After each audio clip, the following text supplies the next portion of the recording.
Magandang hapon, nakakapanibago sapagkat tayo po ay morning ang ating service, but for this particular season ay nung nakalipas ng first Sunday ay ginawa po nating hapon at ngayon din. Ako po ay nagpapasalamat sa Panginoon. Una-una sa lahat ay Merry Christmas, maligayang Pasko sa bawat isa, at ito po ay isang bagay na lahat po tayo ay punong-puno, marahil tayo ng mga kaisipan at punong-puno tayo ng mga wishes. I think in one sense, prayer is a sanctified wish. Kung tayo po ay mga Kristyano na tayo po ay nag-wish, tayo po ay nag-wish sa pamamagitan ng ating panalangin. Naalala ko ang sinabi ng isang author, sabi sa 3 John, I think it was John who prayed for Gaius, na si Gaius ay medyo may karamdaman. And sabi niya, "Beloved, I wish above all things that you may prosper and be in health, and even as thy soul prospers." No? So as Christians, we can do our wishes sa pamagitan po ng ating panalangin. Ngayong hapon na ito ay napaka-special po sa akin at palagay ko pati kay Elder, sapagkat si Elder ay, when was the last time, Elder, nakita mo yung ating mga friends? 1985. Mga kapatid, meron po tayong bisita ngayon at mamaya siguro ay papakilala ni Elder. 1985 pa na nakilala o kaya nakita, huli silang nagkita ng ating Elder. Sila po ay nag-work, of course we know, from DNR. At nagulat ako nung one time, ang Elder ay tumawag sa akin, "Pastor, are you familiar with Teng Sunga?" Sabi ko, "Oh, yeah. Kuya ko yan, Kuya Teng ko yan." No? Alam niyo po na ako'y binata pa, kaya Kuya Teng, marami akong ikukwento sa iyo mamaya. Asan si Kuya Teng? Yun, no? At single pa ako noon at wala pa itong aking family. Ikaw din, Kuya Teng, nag-iisa ka pa lang noon. Andiyan ba ang Kuya Press? Ayun ang Kuya Press, yan, Kuya Press ko yan. So, yan pong dalawang yan, no? Meron pang isang kapatid na babae, si Maricon, at sino nga yung gwapong bunso? Si Alex, andito rin? Wala, okay. Alam nyo, nung ako po ay nag-intern, binata pa, that was 1986 or 1987. Ako po ay na-assign sa Sampaloc, Tanay. Nung time pong noon ay talaga namang every time na ako'y pupunta, sapagkat every Wednesday, I have to attend my language, biblical languages studies sa FBBI sa Quezon City, at umuwi ng bahay, Project 6, at ako ay bumabiyahe papuntang Sampaloc, Tanay every week, sapagkat accessible naman ang Quezon City papuntang Sampaloc, Tanay. At ako'y nagpapasalamat sapagkat ako'y na-assign doon, and Kuya Teng Sunga was my supervisor. Ako'y punong-puno ng mga alaala. Pag morning, ako po ay mag-aagahan sa isang miyembro, kina Kuya Jose, na ilang beses po akong sumemplang dahil pag umuulan, Elder, napakadulas. Kasi pababa, kailangan magaling kang mag-balance. Nung time na yon, wala akong balance, no? Alam nyo, sumisemplang. At talaga naman sabi ni Kuya Jose, "Okay lang yan, Pastor. Mamaya hugas ka na, ligo ka na lang." Tapos ang aking lunch ay nasa kanila. Tapos yung aking dinner, yung aking gabihan naman ay nasa kay Kuya Amos. Yan, mga kapatiran na kung saan ay ginamit ng Panginoon. Yan, so mamaya ay marami tayong pag-uusapan. Okay. Nung nakalipas na mga aralin ay nakita po natin ang ilang mga bagay, no? The first Sunday, I think it was Annunciation. We talked about Annunciation, ibig sabihin the declaration na ito po ang sinabi ng angel na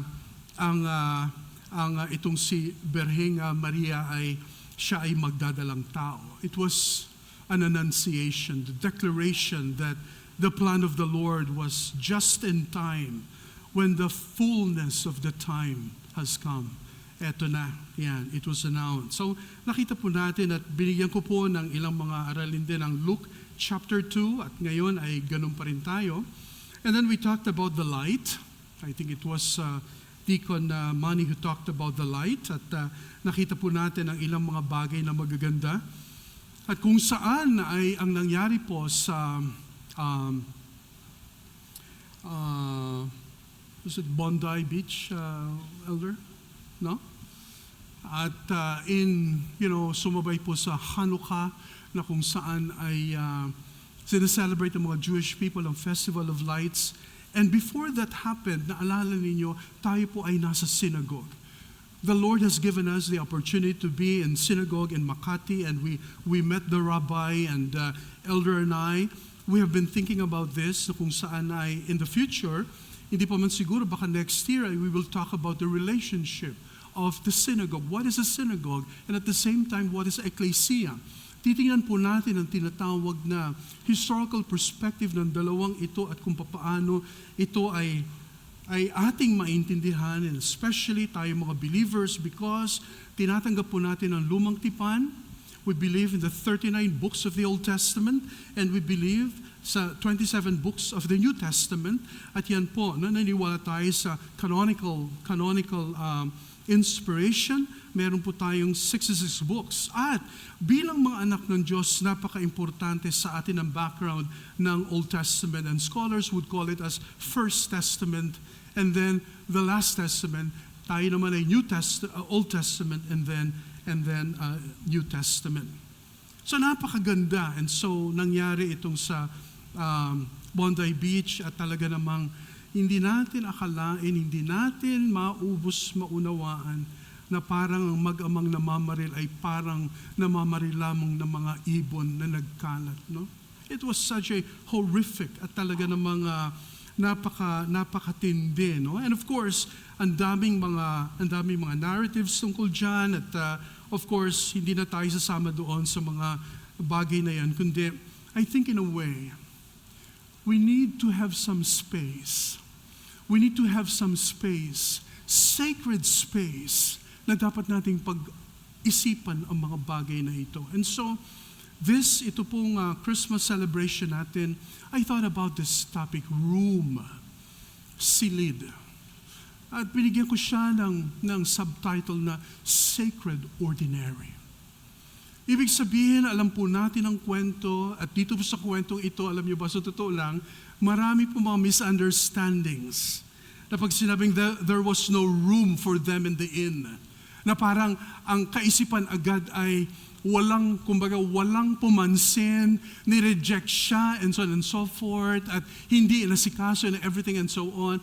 Well, my point, but at the same time, I want you to think about this, sapagkat kung ano po ang sitwasyon noon ay wala rin pong halos iniwan sa ating sitwasyon ngayon. That time, it was a busy period of the year. So nagkaroon ng tinatawag na census. At kapag sinabing census, actually, literally, yan po ay nanggaling sa salitang tax, to be taxed. No? Pero ang point lamang ay, wala talagang buwis, kundi ang point ay, para magkaroon ng bilang kung ano na ang record ng Roman Empire, kung ano ang kanilang lakas, okay, dahil alam po natin ang time na yon ay matindi ang pamumuno ng Roman Empire. So it was such a thing na kung saan from the ancient Near Eastern perspective ay yun po ay isang ordinaryo bagamat, okay, ayaw din po natin na mauwi sa tinatawag na walang kahulugan, kaya po naisip ko ang room, there was something that is what? Sacred and at the same time ordinary. Dito po sa bagay na ito, ordinaryo, subalit mahalaga. Ayan, no? Bago ko po ibigay ilang mga puntos, no? Dito po ay makita natin, as I always say, every year, time and again, that December is the most depressing month of the year. Always. Alam niyo, sabi ng iba kung bakit Sabi ng iba, I'm not sure, maybe we could check Maminay on this. No? Totoo ba na kapag buwan ng Disyembre ay marami daw nagpapakamatay? I'm not sure about that. No? Pero siyempre, ang pagpapakamatay naman ay, anytime yan. Pero kung bakit every December is the most depressing month of the year, sapagkat I believe, masyado ng crowded ang kaisipan ng tao patungkol sa napakaraming mga bagay na kung saan ay pwedeng makapag-distract sa atin. Well, kaya ko sinasabi ito sapagkat now you know na yung aking ninanais na bigyan ng DNI, it wasn't just a room. Well, katulad ng tinatawag na inn, no? Ngayon, pagka iniisip natin, parang walang room, okay, para sa ating Panginoon. Anong nangyari? Yun ba talaga ay sinadya? Yun ba talaga ay talagang plinano? Well, mga kapatid, if I may say, yun po ay nasa plano ng ating Panginoon. Kung alam lang ng mga tao, kung alam lang ng mga innkeepers, and it was a possibility na kung saan ay si Joseph, okay, nung sila'y pumunta ng Bethlehem at alam niya that in the city of David ay naroon isisilang, alam niya at meron siyang mga kamag-anak na kung saan narinig nila na there was this news na si Maria ay nagdadalang tao. Mga kapatid, kung ikaw at ako yun, bigla na lamang dumating, nagdadalang tao at pupunta dito sa Bethlehem upang dito isilang. Ang daming mga kaisipan, ang daming mga bagay na sumaglit sa kanilang mga kaisipan at hindi mawawala doon ang isang scandal. Ang scandal na kung saan, pupunta dito? Naku, bakit pa? Ba't pupunta dito? Scandal eh. Bakit ganun? Buntis si Maria. Na yung time ng betrothal, well, technically speaking, yun po ay marriage here in the Old Testament, okay, with the exemption of intimate sexual relationship. So mga kapatid, nung time yun, siyempre inisip din ng mga tao, hindi dahil wala silang pakialam, kundi, of course, during this time, may census, napakaraming nagsiuwian, at imagine niyo maraming tao noon sa Bethlehem. Napakaganda pa naman Bethlehem. Ang ibig sabihin ng Bethlehem ay house of bread. Pero ngayon, syempre, for those of you who have been to Israel, si Elder and then Ate Nora and Ate Lily, alam niyo sa totoo lang, it was such a beautiful place. Pero when you go there, merong wall. At ang tawag dyan ay tears, wall of tears. Merong wall na talagang sobrang taas. May gumawa nga, may artist, no? Gumawa siya ng 3D na doon mismo sa wall na parang kapag ka tiningnan mo, parang may entrance, parang may threshold papunta doon sa looban ng Bethlehem. Kasi nga, pag ikaw ay pupunta ng Bethlehem, you're coming from Jerusalem, parang ikaw ay pupunta ng ibang bansa. Kung ikaw ay from Bethlehem at pupunta ng Jerusalem, kung ikaw ay Jew, iisipin mo na ako, kung dito sa atin, ayoko na umattend ng Christmas party, sobrang traffic. Di ba? Sobrang hirap, parang ganun din noon. Pag pupunta ka ng Jerusalem, katakot-takot na inspeksyon. Even today, even tourists, okay, they will take time to stop doon sa Bethlehem at talagang katakot-takot na search at i-check passport mo and everything at sisiguraduhin. No? It's actually dominated by Palestinians. Ang Bethlehem, mga kapatid. Pero may mga believers na nandun. In fact, there is a seminary there, ang pangalan ay Bethlehem Bible College, na kung saan isa sa mga authors nila ay talaga namang ginagamit ng Panginoon ngayon, Isaac Munther Isaac, at siya ay nagpahayag ng kanyang damdamin about Bethlehem. So mga kapatid, during the time, it was so busy. Napaka-busy ng panahon yun. And so, hindi nangangahulugan na talagang humanly speaking, na yung mga kamag-anak, bagamat may mga kaisipan, are we really ready to accept them? Okay? The inn basically is kataluma. Ang ibig sabihin ng inn ay, sa bahay na yan ay meron silang tinatawag na guest room. Guest room. Parang, in the ancient world, ang hospitality ay napaka-sacred duty. anybody who doesn't show hospitality is a serious matter. Ibig sabihin, kung ikaw ay namumuhay noon, importante na meron tayong mapapatuluyan sa ating pong mga kamag-anak. And just imagine, nung si Joseph at si Mary ay pumunta doon, nagkahalo-halo ang sitwasyon. Maaari talagang puno, ang lugar ng mga kamag-anak ni Joseph, pero hindi lamang siguro yon ay nagkataon lamang. And I would say, yun po hindi lamang ordinaryo, hindi lamang nangyayari, normal na nangyayari, kundi merong plano at merong kamay ang Panginoon sa mga bagay na yun. And so mga kapatid, let me just focus on verse 7. And verse 7 alone has a lot to tell us sapagkat nabigyan ko na po ng paliwanag last time, pero tingnan niyo po ito. No? This is such an amazing thing. Chapter 2, look at verse 7. Okay? Look at chapter 7. Ang sabi po ng verse 7 ay, then she gave birth to her firstborn son. Mga kapatid, para sa atin ang lengguwahe ng New Testament ay napaka-importante sapagkat the word firstborn here is prototokos. Ang ibig sabihin ay firstborn.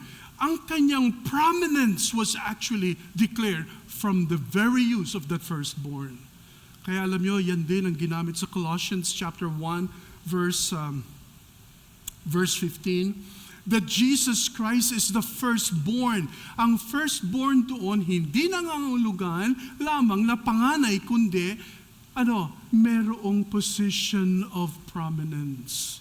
So dito makita natin, bagamat ang lengguwahe dito ay isang normal na pagpapahayag, pero ang paggamit sa verse 7 ng salitang firstborn ay prototokos. Ang ibig sabihin ay merong tinatawag na superior kwa. Itong batang ito, dyan pa lamang ay merong bumubulwak na, no? Saglitin ko lamang ang Colossians 1:15, no? If you have your Bibles, it's good to turn our Bibles para at least ay makita ho natin na mismo.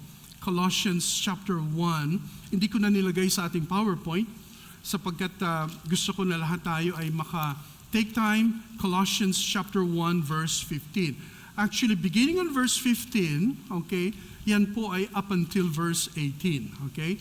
Saglitin po natin. Colossians chapter 1, look at verse 15.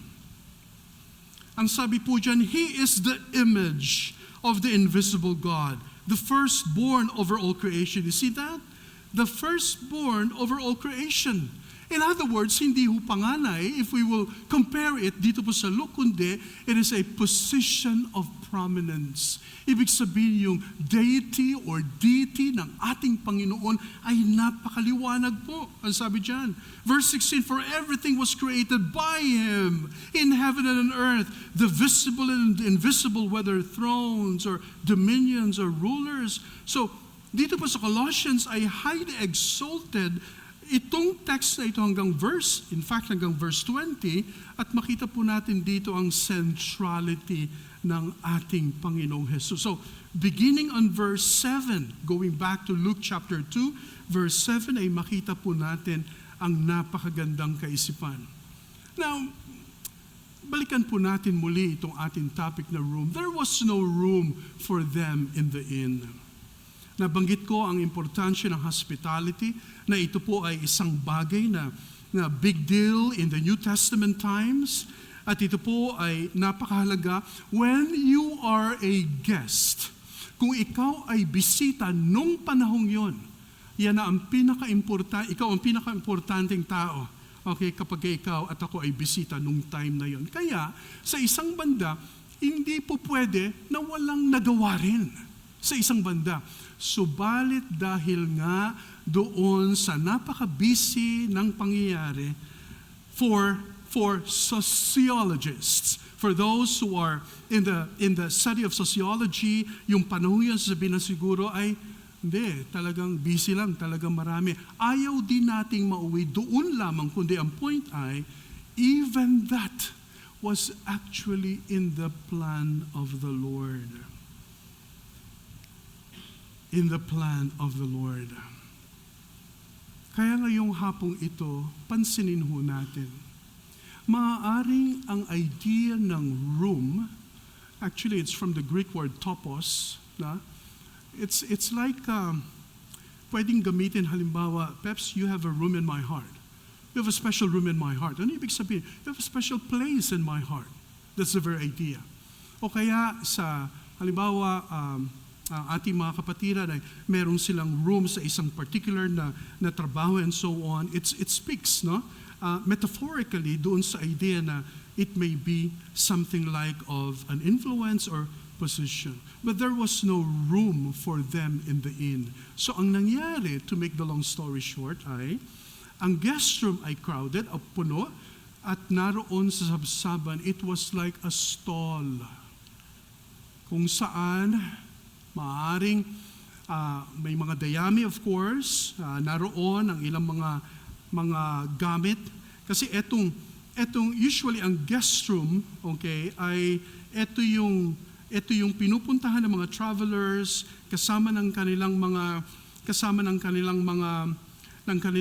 animals at ang kanilang gamit, no, sinasampay nila and so on, para nang sa ganun kapag ikaw ay pinapasok na, you can be really be at home.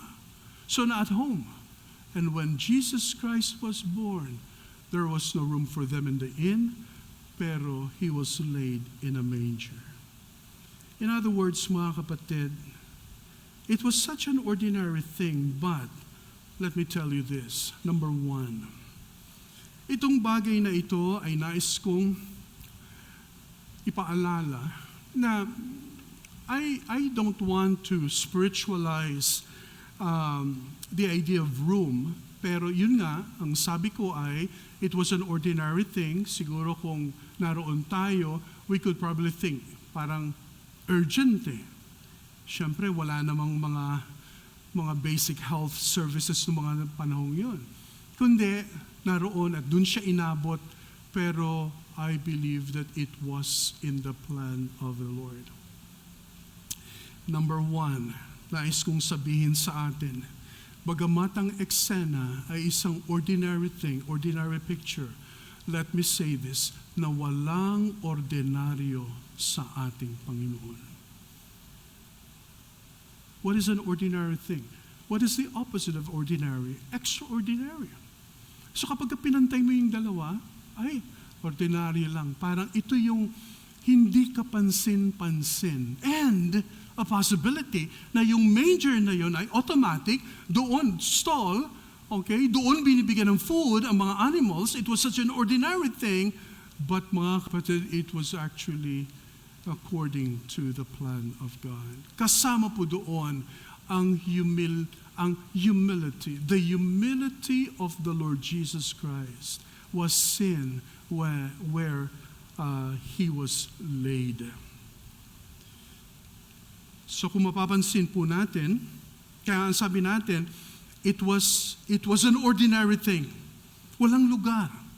To refuse shelter to a traveler ay isang bagay na hindi maganda. It can be a grave and serious offense.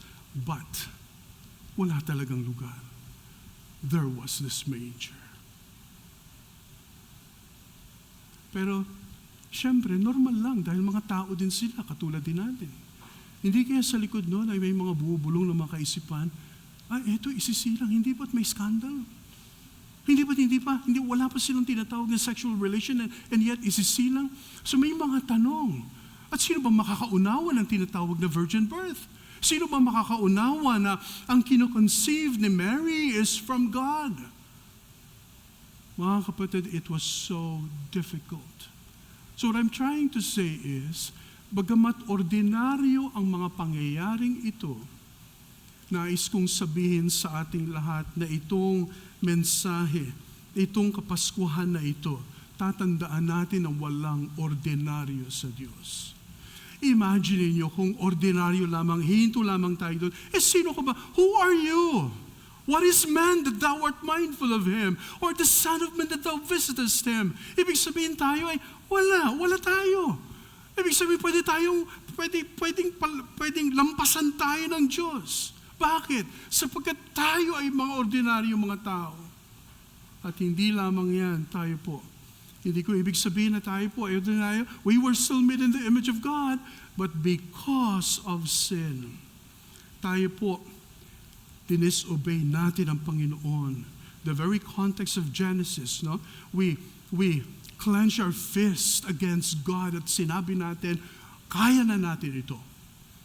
In fact, one scholar said that the sin of disobedience was a God-lost sin. It was a God-lost sin. Ibig sabihin, the desire to be God.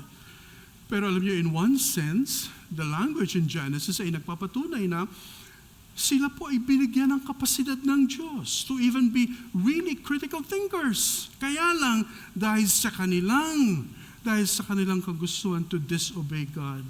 So mga kapatid, sino ba tayo? Okay? Tayo po ay wala sa harapan ng Diyos, and yet, God in His mercy. Ito po ang sinasabi natin parate. Whenever we present the gospel, ang sinasabi po natin ay, God came down 2,000 years ago upon Judean hills. A character of wonders blending suddenly appears. The man of destiny, man destined to be, in profiles projected by prophets predicted, in symbols reflected, longed for expected, by all ages desired, by all angels admired. Like man he walked, and like God he talked. His acts were miracles, and his words were oracles. Of God the best expression, of men the finest specimen. Kaya nung sinabi ni Pontius Pilate, Ecce homo, behold the man. Ibig sabihin, he was such a unique man. God, okay? God incarnate, fully God and fully man.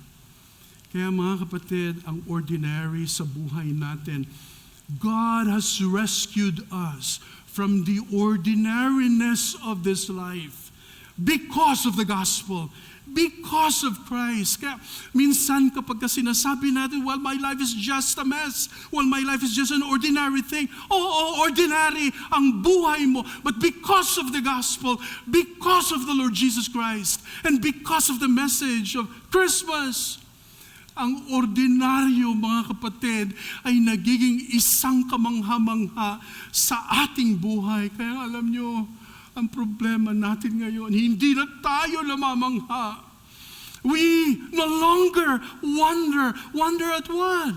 We are not amazed. In fact, in the Gospel of Luke, one of the key words actually is one of the key words is awestruck. Amazed. Ilang beses na sinabi, I don't have time to pinpoint every single appearance. Pero mga kapatid, awestruck. Are you still awestruck when you think about God? Are you still awestruck when you think about God's amazing grace? Mga kapatid, many were amazed. The angels were amazed.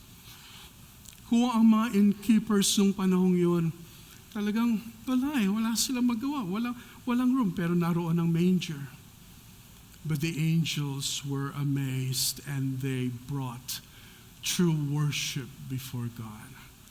It was such an ordinary thing.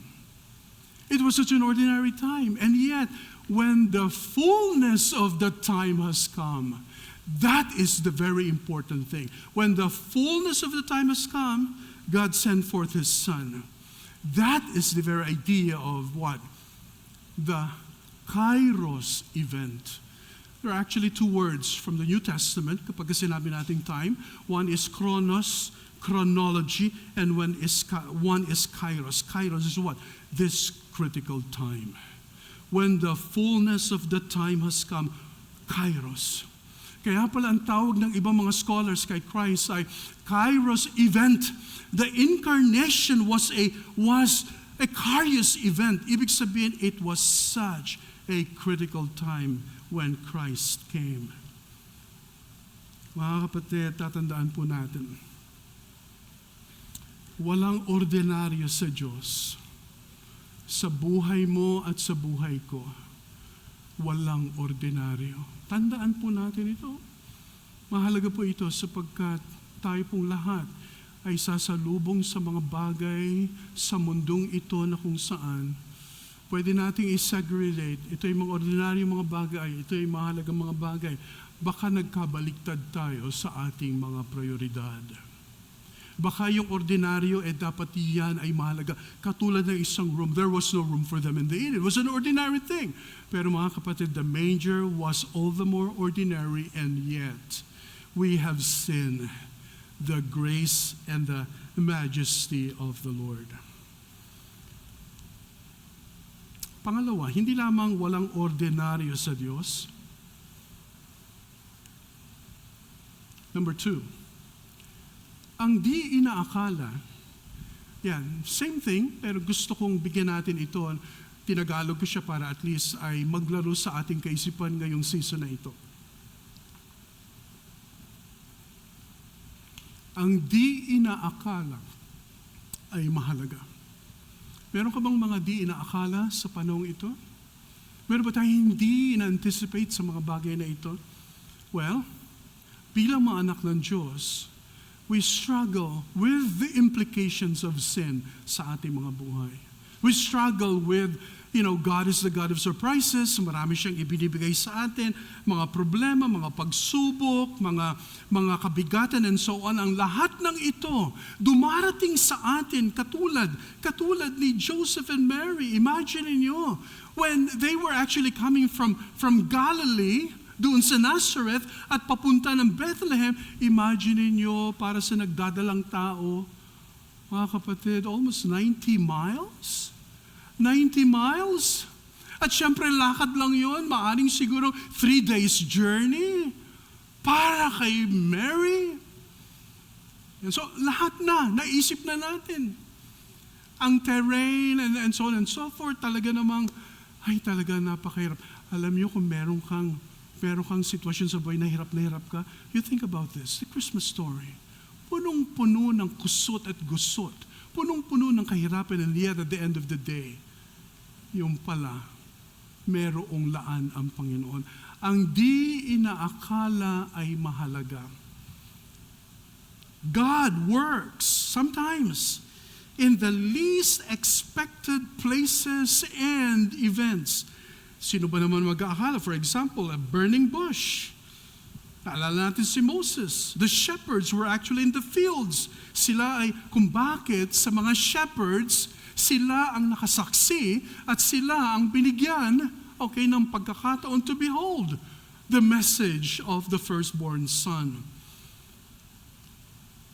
Carpenter's workshop and everything.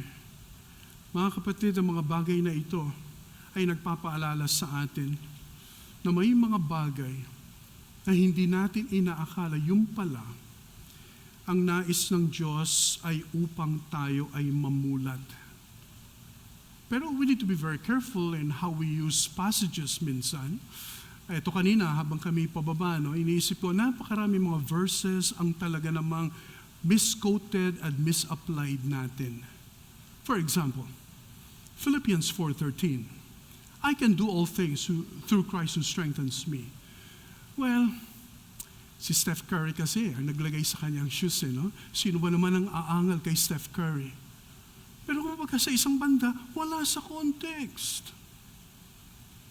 Tapos halimbawa, ikaw ay into sports, Halimbawa lang, swimming ka, or biking, or si Ayala, tennis, di ba? Kaya sabihin niya, well, I quote, Philippians 4:13, I can do all things through Christ who strengthens me. Well, alam naman natin ang ibig sabihin. Ang ibig sabihin, ang Diyos ay mabiyay. Pero, hindi mo dapat i-quote yun sa isang competition, sa isang sports competition, sa isang bahay, kasi wala sa konteksto. Ang konteksto ay sa gitna ng ating kahirapan, sa gitna ng ating buhay, whenever we live for the gospel and we live for the Lord Jesus Christ, and our lives are characterized by the categories and the implications of the gospel. Nung sinabi ni Paul, for to be to live is Christ and to die is gain, and Christ is at the center of my life. May it be in want, whenever I am in want or in need, Christ is magnified in my life. Mga kapatid, Hindi inaakala ni Apostle Paul na yung kahirapan na mas magiging malapit siya. Yun ang tamang konteksto. Mga kapatid, ang di inaakala ay mahalaga. Oh, how I wish na sana sa ating paglilingkod sa Panginoon, may mga bagay na baka akalain natin. No, sometimes, yung mga ordinaryong mga bagay, harapin natin. Okay? Hindi naman yung, Lord, may exam ako bukas. Hindi na ako mag-aral, Lord, basta't ikaw ang aking kasama. Mali, no? Maling-mali, no? Maling-mali, oo. Tingnan nyo. Yun ay kabaliktaran. Nais ko po ay pahalagahan natin ang mga bagay na nais ng Diyos. Bigyan natin ng pansin sapagkat maging sa mga ordinaryong mga bagay ay nakita po natin ang pagkilos ng ating Panginoon. Third, pangatlo,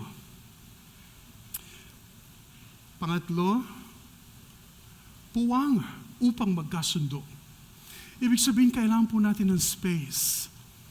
Kailangan natin ng space para tayo magkasundo. Nung time na yun,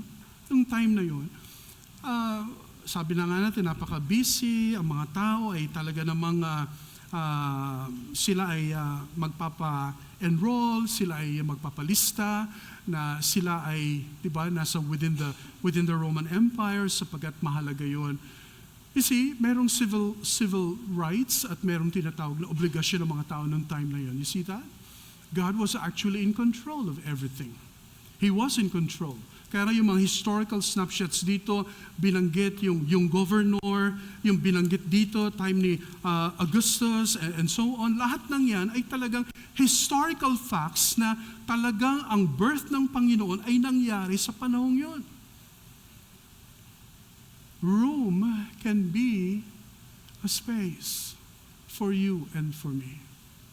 Ang silid ay pupwedeng maging silid para sa iyo at para sa akin upang tayo po ay magkaroon. Now, magkasundo or pagkakasundo basically is reconciliation. Ito yung ating reconciliation sa Panginoon. Imagine niyo, yung space na yon, yung manger na yon ay nagdala sa atin ng reconciliation. Yon ang mensahe ng Kapaskuhan.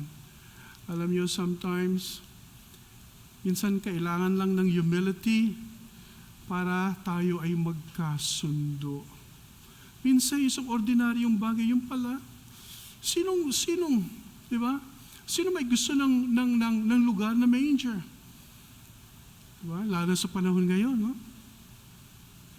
Pagka room ang pinag-uusapan, room ko yan eh. Gusto mo yung privacy ay nandyan. Gusto mo na yan ang aking domain and so on. Gaano ka-importante sa atin ang space? Importante. Kaya express ho natin sa bawat isa, room is so important. Ang puwang ay para sa ating pagkakasundo. Tingnan nyo, magbigay ka ng space sa ating kapwa. Magbigay ka ng space sa iyong kapatid. Napakalaki ng chance upang ikaw at ako ay magkaroon ng reconciliation. It's about Christmas. And then number 4 and the last, ano ang ating tugon? Pang-apat kong punto ay upang ito po ay hamunin ng bawat isa, itong ating pinag-uusapan na sacred ordinary. Ano ang tugon natin sa bagay na ito? Isang kumbaga ordinaryo, subalit mahalaga. Tingnan natin, katulad ng manger, katulad ng sitwasyon na napaka-ordinary, and yet, God was actually in control at may layunin ang Panginoon sa pagkasilang ng ating tagapagligtas. So how do you respond? Meron po akong ilang mga bagay. Very practical. Number 1. Life is messy, yet beautiful in Christ. Life is messy, yet beautiful in Christ. Do you see the messiness Do you see the messiness in your life? Alam niyo, kung hindi mo nakita, perfecto ka ba? Ang last name mo ba ay perfecto? Juan de la Cruz perfecto? Okay? Wala eh. Mga kapatid, we can see all the messiness sa ating mga buhay. Life is messy, yet it is a beautiful mess. It is beautiful because of the supremacy of Christ in your life and in my life. Kita niyo yun, no? Life is so ordinary, yet holy. Sagrado ang buhay mo at ang buhay ko. Bilang mga Kristiyano, naiintindihan natin kung anong secular history at saka ang sacred history. Pero sa harap ng Diyos, ang kasaysayan ay kasaysayan ng ating sovereign God. The story that we have is His story.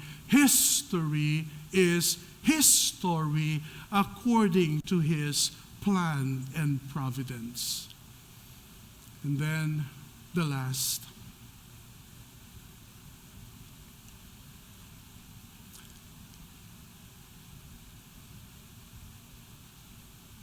Pero pang isa, yung pinakayan. Life is too short, mga kapatid.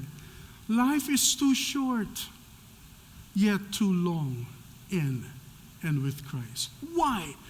Because there is eternal life in Christ. At ang eternal life na ito ay nagsimula saan? No, hindi kung kailan tayo pagkatapos mamatay. No, eternal Christ, eternal life started when you and I came to know the Lord Jesus Christ by heart and by life.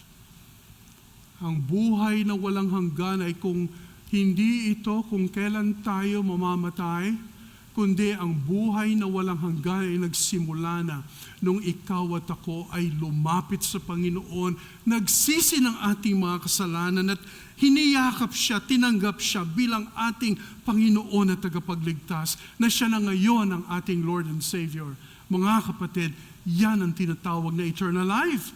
That is actually the quality of life that God in Christ provides. Yan ang tinatawag na kingdom life. Yan ang tinatawag na Sermon on the Mount. Ito ang buhay natin na dapat nating angkinin sapagkat tayo ay tinawag ng Panginoon.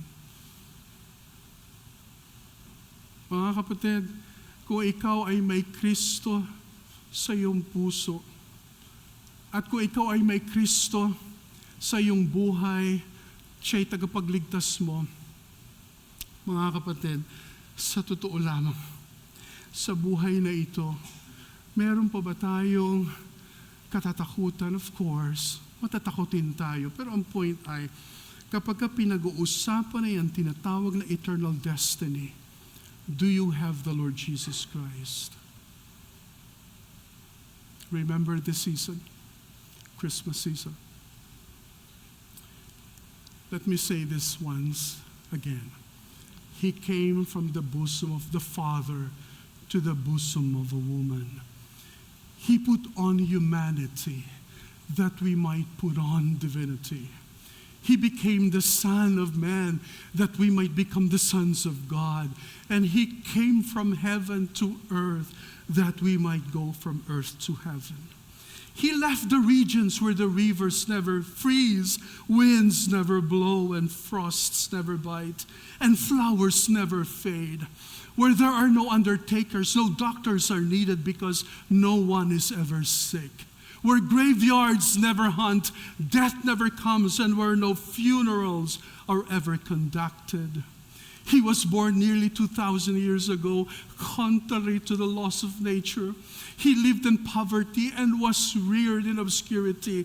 He did not travel extensively. Only once did he cross the boundaries of his own small country, and that was during his exile and childhood. He possessed neither wealth nor influence. His relatives were inconspicuous and had neither training nor formal education. In infancy, he startled the king. In boyhood, he puzzled the wise. In manhood, he ruled the course of nature, walked upon the billows as if pavements, and hushed the sea to sleep. He never wrote a book, and yet all the libraries of this world could not contain all the books that could be written about him. He never wrote a song, and yet he has provided the themes for more songs than all earthly songwriters combined. He never founded a college, and yet all the schools of the earth have not had the students that sat under his feet. He never studied medicine, and yet he has healed more broken hearts than the world has ever taken note of. He never marshaled an army, nor drafted a soldier, nor fired a gun, and yet under his leadership made more rebels suck arms and surrendered without a shot fired. Every first day of the week, the wheels of commerce ceased their turning, and multitudes went their way to worshiping assemblies to pay homage and respect to him. The names of the past proud statesmen of Greece and Rome have come and gone. The name of the past scientists and theologians have come and gone. But the name of this man abounds more and more. Though time has spread nearly 2,000 years between the people of this generation and the scene of his crucifixion, yet still he lives. Herod could not destroy him, and the grave could not hold him. He stands forth upon the highest pinnacle of heavenly glory, proclaimed of God, and acknowledged by angels, feared by devils, and adored by saints as the living and personal Christ. The incomparable Christ. That is my Christ. That is your Christ. The question is this: we are either going to be with him forever or forever without him. Which shall it be? Tayo po'y manalangin. Oh Lord, we thank you for the gift of the Lord Jesus Christ. Thank you for the gift of life. Lord, kami pong nagsasabi na si Kristo ay ang aming tagapagligtas. Pero Panginoon, sa buhay naman namin ay hindi po makita ang pagiging Panginoon ng aming tagapagligtas. Lord, spare us from this double standardness. Spare us, Lord, from hypocrisy and from this sin of idolatry. Panginoon, nawa itong Kapaskuhan na ito, O Diyos, huwag sanang maging normal na lamang. Huwag sana maging ordinaryo na lamang ito. Lilipas, darating at lilipas na parang walang pagbabago, Panginoon, na idudulot sa aming mga buhay. Lord, maaring may mga silid o kaisipan ng room sa aming mga buhay na dapat po naming tingnan, sapagat alam, Lord, namin na ang buhay na ito ay sacred. It is ordinary, and at the same time, it is sacred. Dahil kay Kristo, ang buhay ay maganda. Ang buhay ay may pag-asa. Ang buhay ay may patutunguhan sa gitna ng mga pagsubok, mga uncertainties. O Diyos, lahat ng yan ay nararanasan namin. Parang wala nang kapag-asa itong aming bansa at itong aming mundo. And yet, Lord, hindi rin po dapat kami makalimot na maging liwanag sa madilim na mundong ito. Lord, may the light of Christ shine in and through us. Nawa ang kapayapaan ay maghari sa aming mga puso. Natawa, O Diyos, ang katotohanan na you are the God of surprises and you redeem even the ordinary things in our lives. Salamat, Panginoon, at nawa ay maging dahilan po ito ng mas malalim naming selebrasyon at pagkakaisa, lalo na't ngayong Kapaskuhan, ikaw ang tampok sa aming mga buhay. Thank you, Lord, in Jesus' name. Amen.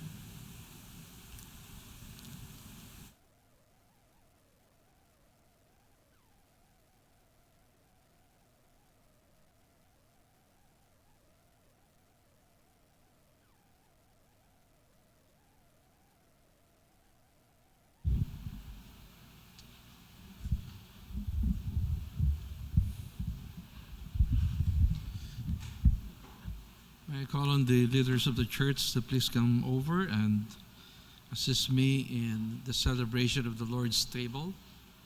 And may I request the ladies to come and prepare the table. Thank you, Pastor, for that message. The message points to what we are going to celebrate now. The Lord's table traces its story in an event that happened 3,500 years ago, and we are all familiar to that event. When the Lord passed over the sure death of those who would not submit to Him by faith. And the Lord passed over the sure death of the firstborn sons of the Israelites, because they expressed their faith by following God's instruction that was relayed through Moses.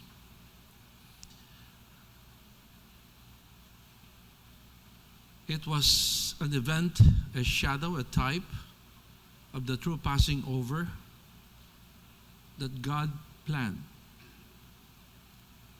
A plan that was perfected through the birth, the death, and the resurrection of the Lord Jesus Christ. The very message that we heard from our pastor. That's why it is something that we must treasure. When we celebrate the Lord's table, we are not celebrating this just for the sake of doing a tradition. This is a reminder that we always share to the congregation, because we don't want to fall into the mistake of doing this just for the sake of doing this. We want to internalize its true message. The message of redemption, the message of forgiveness, the message of grace. Only by God through the Lord Jesus Christ. We are no longer living in that shadow, because now we are living in reality because of the finished work of our Lord Jesus Christ. And let me share with you what Paul said about the real passing over. Ang mas mahalaga yung passing over ng ating kasalanan. And that was what the Lord Jesus Christ did for you and me. Ito ang sinabi ni Paul in Romans chapter 3, 24 and 25. Being justified freely by His grace, through the redemption that is in Christ Jesus, whom God set forth as a propitiation by His blood, through faith, to demonstrate His righteousness, because in His forbearance God had passed over the sins that were previously committed, to demonstrate at the present time His righteousness, that He might be just and the justifier of the one who has faith in Jesus. That is something to celebrate. By faith in Jesus Christ, there is a reason why we should celebrate the Lord's table. Shall we all stand up and let me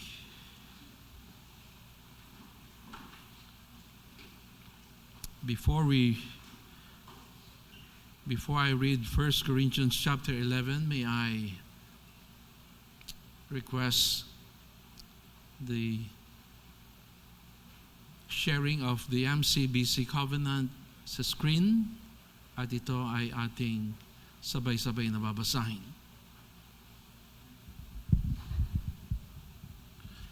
Reading. Ako ay susunod at magpapasakop sa pamumuno ng Mount Holy Christian Bible Church. Ako ay hihingi ng kapatawaran sa aking pagkakamali, at ako ay laging handang magpatawad sa hihingi ng kapatawaran, malaki man o maliliit. Ako ay hindi magiging instrumento ng kaguluhan sa MCBC.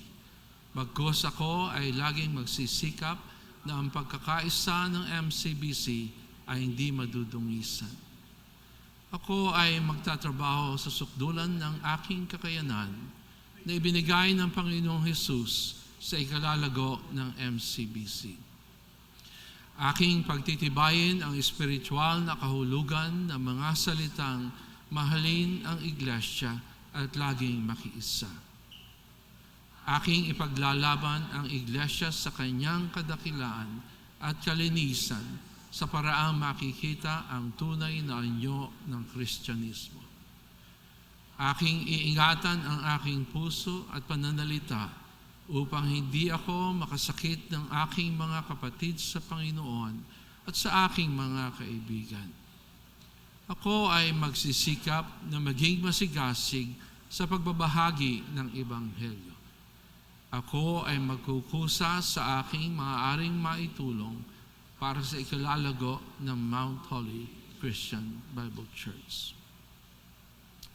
Ito ay binabasa ng MCBC family once a month during the celebration of the Lord's Table upang iprepara natin ang ating mga puso at manamnaman natin ang significant ng ating isa-celebrate. At tayo ay na-prepare sa celebration na ito by the message that we heard from our pastor. We owe everything to the Lord Jesus Christ.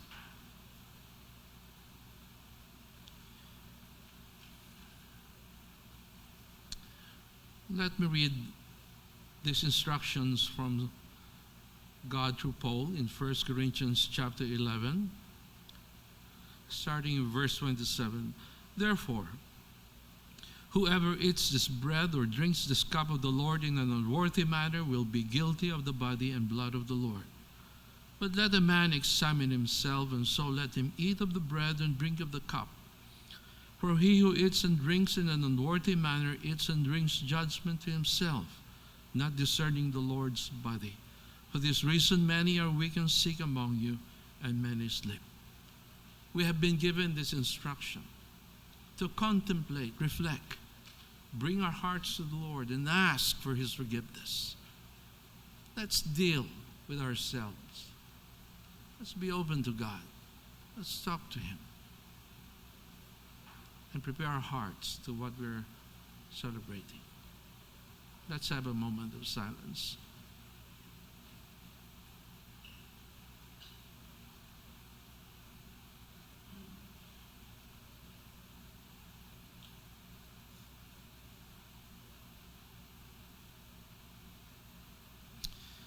Oh, Heavenly Father, we thank you so much that we can celebrate the Lord's table, the institution that you established to remind us of who we are before you. Thank you so much that we understand the meaning of the celebration because of the Holy Spirit that resides in us through our relationship with the Lord Jesus Christ. Thank you for declaring us your children, not because of our own works, but because of the faith that we have in Christ, out of His finished work. Thank you for what this bread represents, your bruised body, your broken body. We also thank you for what this cup represents, your shed blood, both representing your death in the cross of Calvary. But thank you as well for putting an end to death through your resurrection. In Christ's name we pray. Amen.